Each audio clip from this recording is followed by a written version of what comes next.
One of the handiest things to have when you have a wood stove in your cabin is to have these little hooks that are above by the fireplace. So if your husband follows through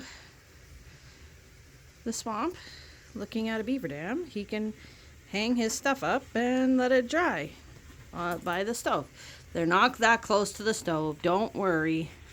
We're close enough where they will dry nicely, and we have the cabin at 20 degrees. Not sure if you can see that very well. My phone, I need a new phone.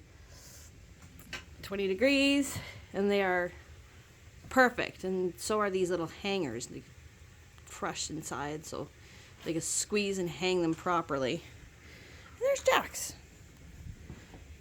I don't know what he's after. Jax, don't eat rocks, Jackson. Come on, you want to go outside?